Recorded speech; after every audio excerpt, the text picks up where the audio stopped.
ذوق رمضان،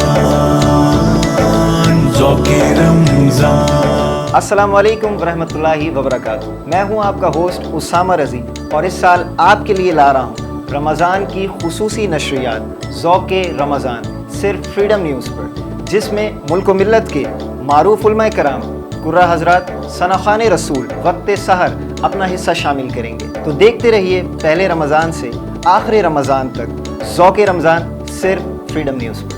ذوق رمضان، ذوق رمضان۔ حضور ایسا کوئی انتظام ہو جائے، حضور ایسا کوئی انتظام ہو جائے، حضور ایسا کوئی انتظام ہو جائے، سلام کے لیے حاضر غلام ہو جائے، سلام کے لیے حاضر غلام ہو جائے۔ میں صرف دیکھ لوں ایک بار سبز گنبد کو، میں صرف دیکھ لوں ایک بار سبز گنبد کو، بلا سے پھر میری دنیا میں شام ہو جائے، بلا سے پھر میری دنیا میں شام ہو جائے۔ تجلیات سے بھر لوں میں اپنا کاسہ جان، تجلیات سے بھر لوں میں اپنا کاسہ جان، کبھی جو ان کی گلی میں قیام ہو جائے، کبھی جو ان کی گلی میں قیام ہو جائے، حضور آپ جو سن لیں تو بات بن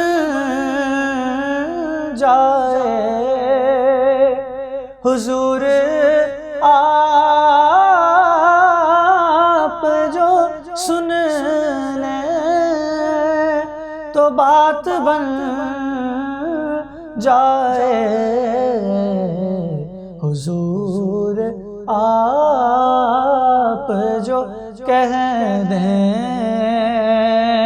تو کام ہو جائے، حضور آپ جو کہہ دیں تو کام ہو جائے۔ مزہ تو جب ہے فرشتے قبر میں کہہ دیں، مزہ تو جب ہے فرشتے قبر میں کہہ دیں سبھی ہے مدحت خیر انام ہو جائے سبھی ہے مدحت خیر الانام ہو جائے حضور ایسا کوئی انتظام ہو جائے سلام کے لیے غازی غلام ہو جائے.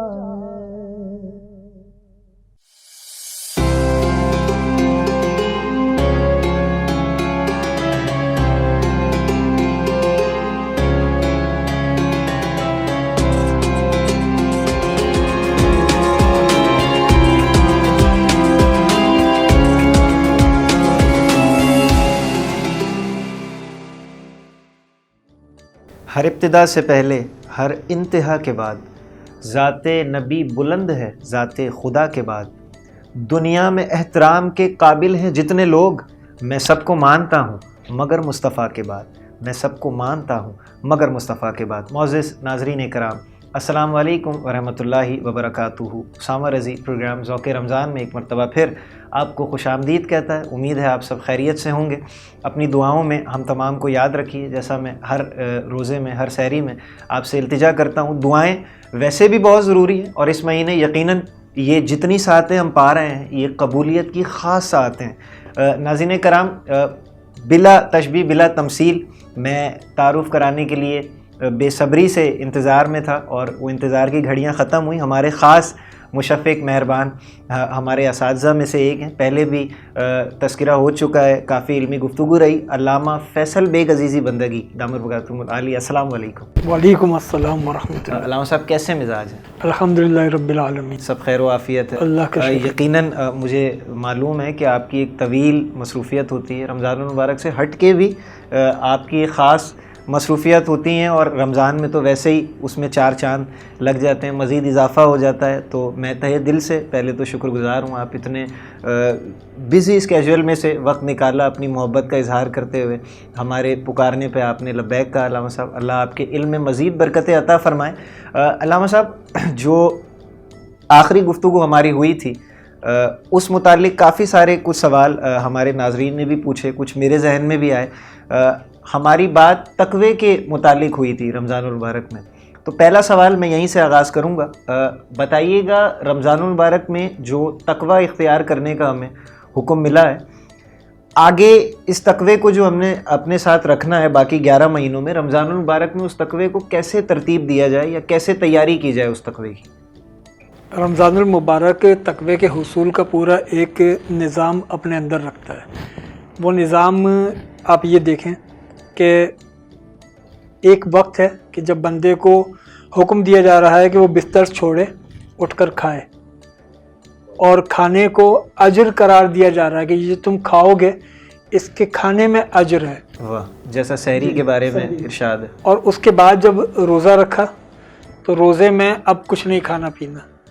بالکل. اور اس کے بعد پھر جب وقت افطار ہو جائے تو اب کھانا، یعنی اب بندے کو یہ تربیت دی جا رہی ہے کہ بندہ اپنی زندگی کو ایک ڈسپلن میں لے کر آئے، ایک روٹین. جی، جب اللہ کہے کھاؤ تو کھاؤ، جب اللہ کہے نہ کھاؤ تو نہ کھاؤ، اور پھر جب وہ کہے کہ اب کھاؤ اب کھاؤ. یعنی اپنے آپ کو اوبیڈینٹ بنانا، کیا بات، فرما بردار بنانا کہ میرا معبود کیا چاہتا ہے، میرا مالک کیا چاہتا ہے، میرے جی اس کی رضا کس میں، اس کی رضا کو اختیار کرنا، یہ تقوی ہے. کیا بات. پھر تقوی میں آپ ایک چیز یہ دیکھیں، روزے کا تقوی سے تعلق. جی. بندہ روزے کی حالت میں اسے بھوک بھی لگ رہی ہے، پیاس بھی لگ رہی ہے اور سامان خورد و نوش نگاہوں کے سامنے موجود ہے، کوئی دیکھنے والا بھی نہیں خاص طور سے اب جو بابا اتنا سوشل میڈیا اور ٹیلی ویژن کا دور ہے تو اس میں جیسے ایڈز آتے ہیں جی وہ ٹھنڈے شربت کے اور وہ لذیذ کھانوں کے، وہ بھی روزے کی آزمائش ہے. روزے کی آزمائش ہے. کیا بات ہے. تو اب سامان خورد و نوش نگاہوں کے سامنے ہے، بندہ بھوک اور پیاس میں مبتلا ہے روزے کی حالت میں، کوئی دیکھنے والا بھی نہیں ہے. اب کیوں نہیں کھا رہا وہ کیوں نہیں پی رہا؟ واہ، ایک احساس ہے جو اس کو روک کر رکھتا ہے. کیا وہ احساس یہ روک کر رکھتا ہے کہ کوئی بندہ مجھے نہیں دیکھ رہا لیکن میرا رب مجھے دیکھ رہا ہے. واہ، وہ اپنے رب کی خاطر تنہائی میں بھی نہیں کھاتا. کیا بات. تو یہ احساس کہ اللہ مجھے دیکھ رہا ہے، یہ احساس روزے کی حالت میں ہوتا ہے. واہ، اس لیے روزہ تقوی کے قریب کر دیتا ہے، کیونکہ یہی احساس اگر پوری زندگی پر محیط ہو جائے تو ایسا شخص متقی ہے. یعنی رمضان کے بعد بھی جو 11 مہینے وہ گزار رہا ہے اس کو یہ احساس رہے کہ میرا معبود مجھے دیکھ رہا ہے. جو اللہ روزے کی حالت میں آپ کو دیکھتا ہے اور آپ اس کی نگاہوں کے سامنے کچھ نہیں کھاتے تنہائی میں کہ میرا رب مجھے دیکھ رہا ہے، وہ روزہ وہ رب ذوالجلال افطار کے بعد بھی دیکھتا ہے. کیا بات ہے. یہ احساس اگر پیدا ہو جائے تو یہ یقیناً احساس اپنے اندر پیدا کرنا کہ میرا رب مجھے دیکھ رہا ہے. جب یہ احساس انسان کو پہلے سے معلوم تھا کہ اللہ اس کو دیکھتا ہے ہر دیکھتا وقت، ہے. بالکل. لیکن اس علم کا جو انسان کے شعور میں تھا، یہ علم کہ اللہ مجھے دیکھ رہا ہے، اس علم کا احساس روزے کی حالت میں ہوتا ہے.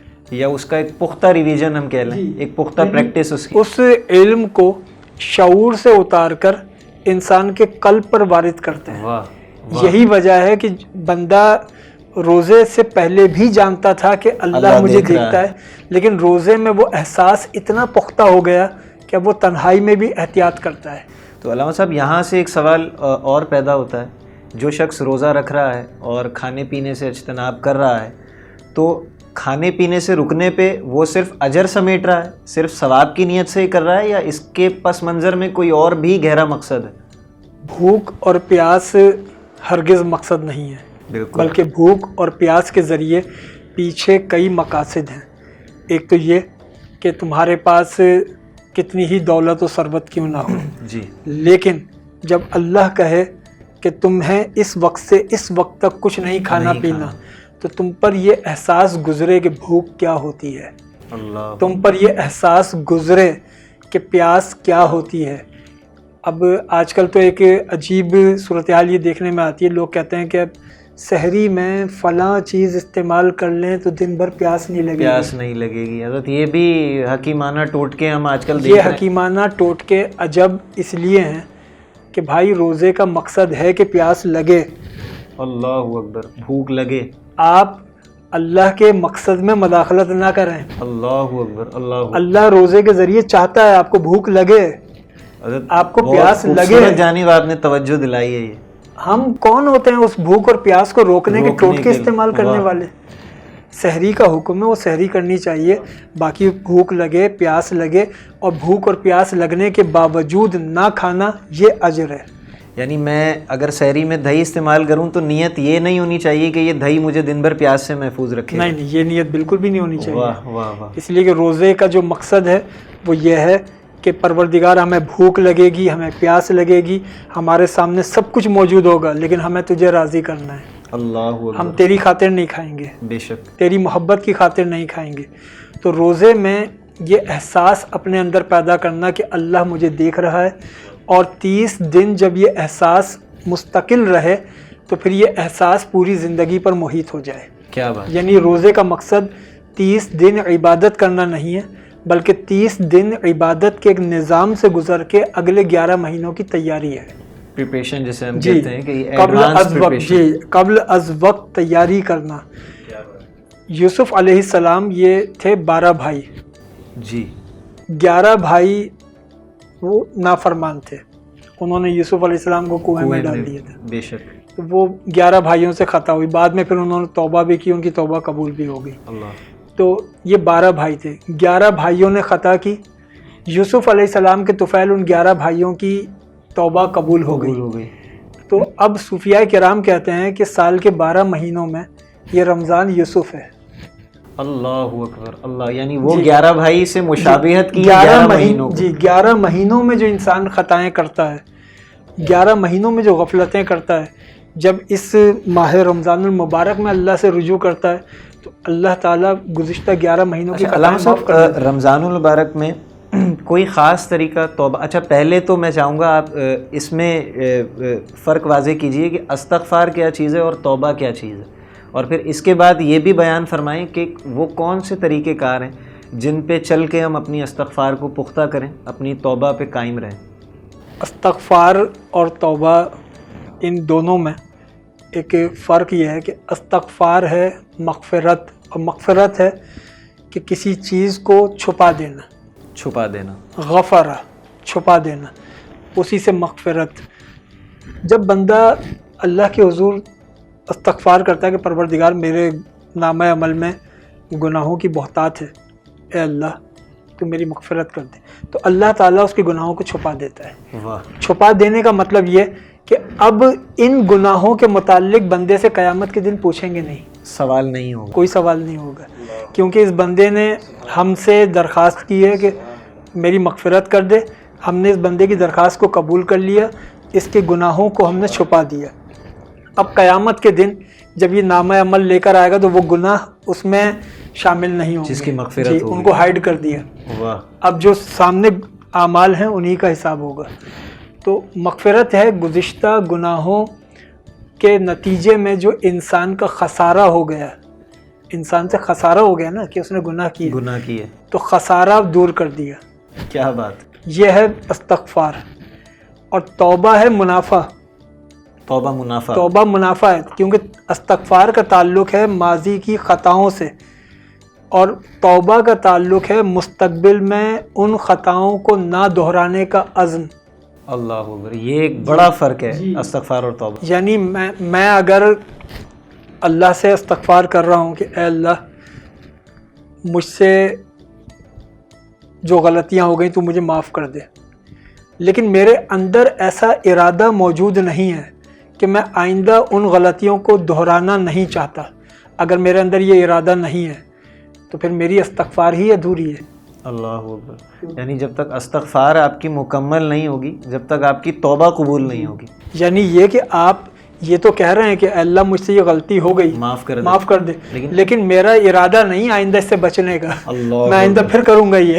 واہ. تو یہ استغفار پھر ادھوری رہ گئی. استغفار کا مطلب یہ ہے کہ اے اللہ مجھ سے یہ غلطی ہو گئی تو مجھے معاف کر دے، اب نہیں کروں گا، یہ توبہ ہے.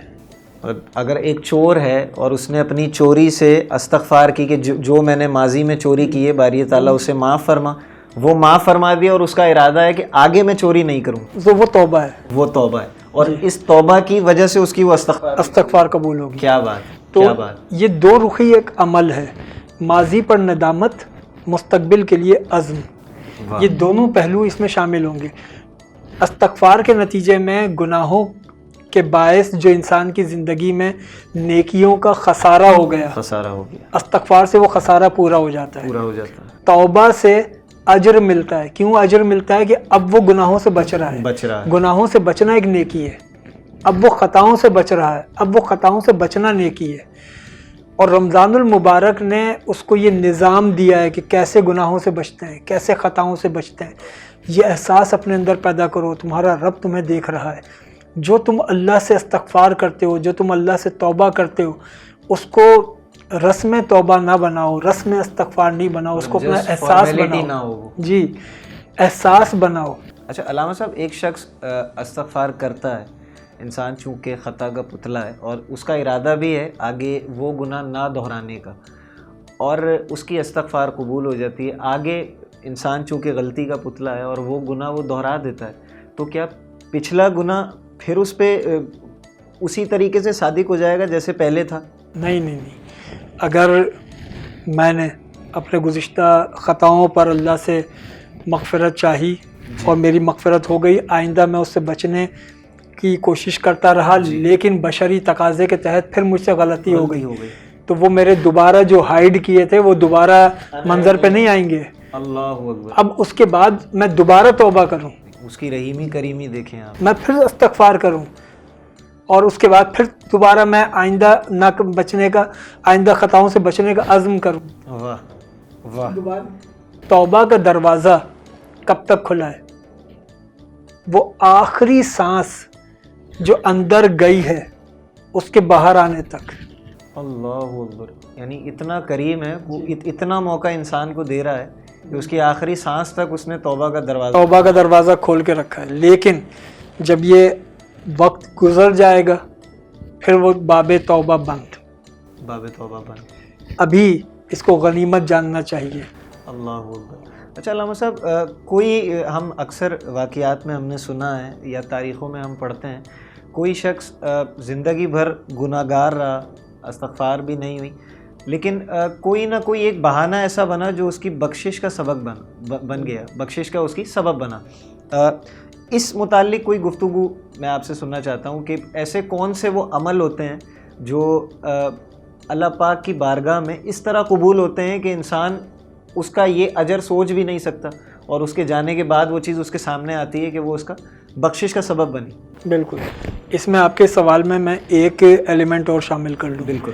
وہ یہ کہ ایک تو وہ روایتیں ہیں کہ ایک آدمی ساری زندگی گناہ کرتا رہا جی, اور ایک نیکی سے اس کی آخرت میں وہ سرخرو ہو گیا. اور بعض لوگ ایسے بھی ہیں ساری زندگی نیکی کرتے رہے. بالکل. ایک گناہ کے باعث وہ ساری نیکیاں ضائع ہو گئی. تو دونوں قسم کے, جیسے ایک حدیث شریف میں حضور نبی معظم علیہ الصلوۃ والسلام نے صحابہ کو ایک واقعہ بتایا کہ بنی اسرائیل میں ایک عورت تھی جو اچھی شہرت نہیں رکھتی تھی. وہ گزر رہی تھی, اس نے دیکھا کہ ایک کنویں کے پاس ایک کتا ہے, وہ پیاس کے عالم میں ہے, اس کی زبان باہر ہے.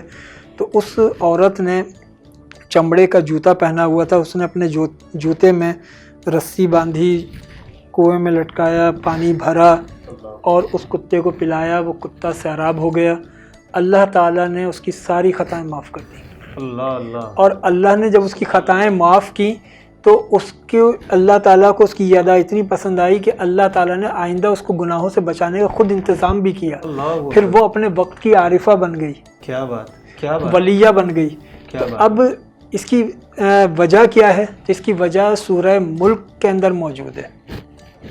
سورہ ملک کے بالکل آغاز میں رب ذوالجلال نے فرمایا الذی خلق الموت والحیات, ہم نے موت کو خلق کیا ہے اور حیات کو خلق کیا ہے.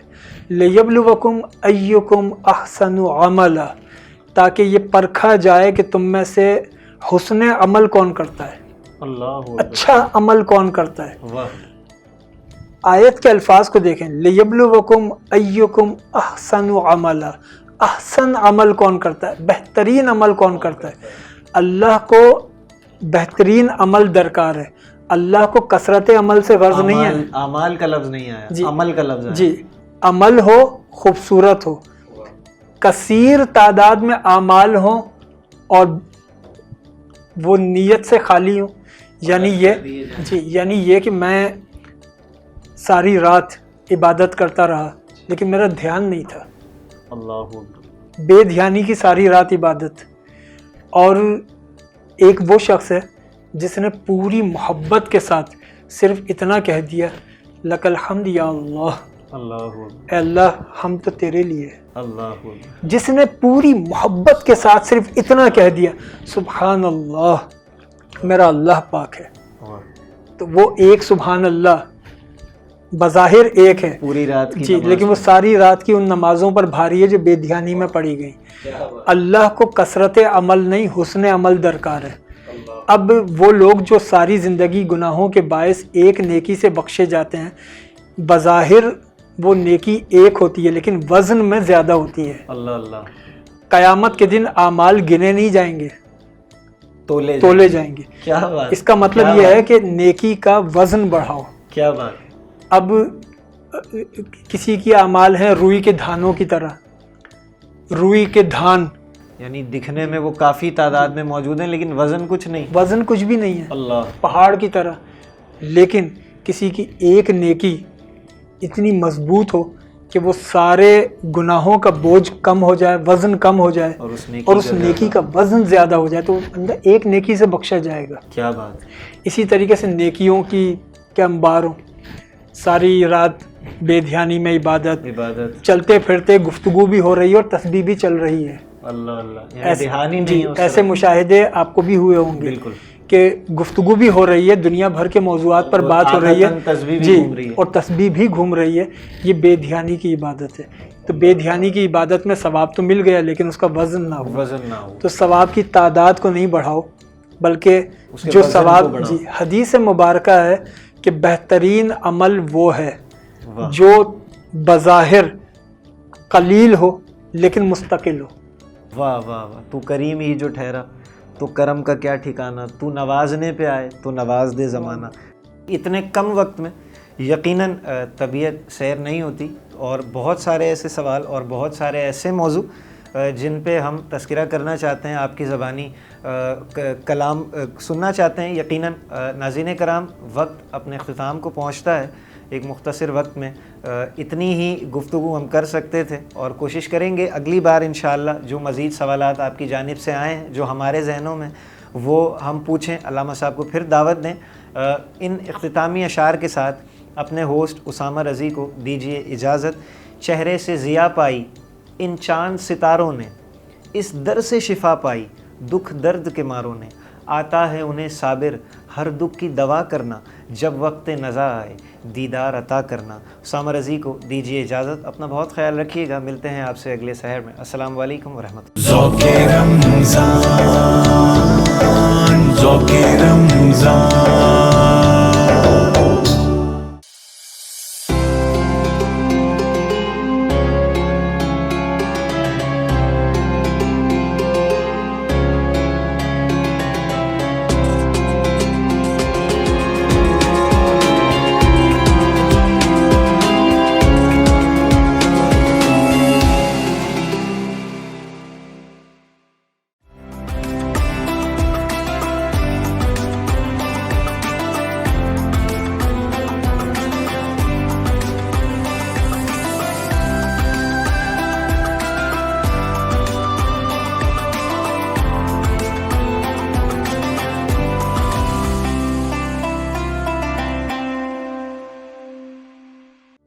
بسم اللہ الرحمن الرحیم. السلام علیکم.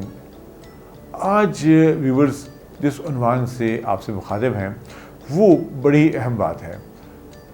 علم کا حصول یقیناً ہر مسلمان پر فرض ہے اور ہمیں حاصل کرنا چاہیے, لیکن علم کس طرح کا ہونا چاہیے یہ بھی سوال آتا ہے نا, کیونکہ بہت سارے لوگ کہتے ہیں کہ جدید علم حاصل کریں, بہت سارے لوگ کہتے ہیں کہ قدیم علم حاصل کریں, اور کچھ لوگ کہتے ہیں کہ صرف قرآن و حدیث کا علم ہی اس سے مراد ہے, کچھ کہتے ہیں کہ نہیں جدید علم اس سے مراد ہے. ایسی بات نہیں ہے. رمضان مبارک ہمیں جہاں پر روزے میں بہت ساری چیزوں کے بارے میں سوچنے کا موقع دیتا ہے, وہاں اس حوالے سے بھی ایک فوڈ فار تھنک فراہم کرتا ہے. تو ہمیں سوچنا چاہیے کہ اللہ تعالیٰ اس علم سے کیا اللہ تعالیٰ کی مراد ہے.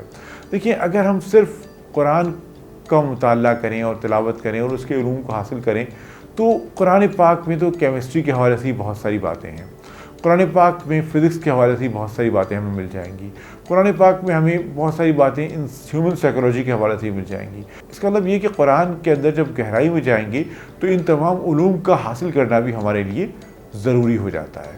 اور اس کا طریقہ کار کیا ہوگا؟ اس کا طریقہ کار یہ ہوگا کہ آپ قرآن پڑھیں, قرآن کی تفسیر پڑھیں, اور اس کے ساتھ ساتھ ان نکات کو ایک کاپی لے لیجئے اور اس میں نوٹ کرتی رہیے, یا کاپی نہ ہو موبائل میں نوٹ کر لیجئے کہ آج کے دن میں نے قرآن کی کون سی ایسی آیت پڑھی اور اس کے اندر سائنس کی کون سی بات آئی, اس کے اندر کھانے کے حوالے سے کون سی بات آئی, اس کے اندر نفسیات کے حوالے سے کون سی بات آ رہی ہے, اس کے اندر ذہن کے حوالے سے کون سی بات آ رہی ہے, مائنڈ ریڈنگ کے حوالے سے کون سی بات آ رہی ہے. مثلا میں ایک چھوٹی سی مثال دوں تاکہ آپ کی اور ہمارے لیے تھوڑی سی آسان بات ہو جائے. قرآن پاک میں اللہ تعالیٰ ارشاد فرماتا ہے کہ قسم ہے زمانے کی کہ انسان خسارے میں ہے سوائے ان کے جو ایمان لائے اور نیک عمل کرتے رہے. تو اب نیک عمل کرنا ایمان لانے کے ساتھ یہ بھی ضروری ہے. اور زمانے کی قسم کیوں کھائی گئی؟ کیونکہ وقت جو ہے نا وہ گزر رہا ہے، اور وقت کا گزرنا اس کا تعلق کس سے آتا ہے؟ فزکس سے بنتا ہے.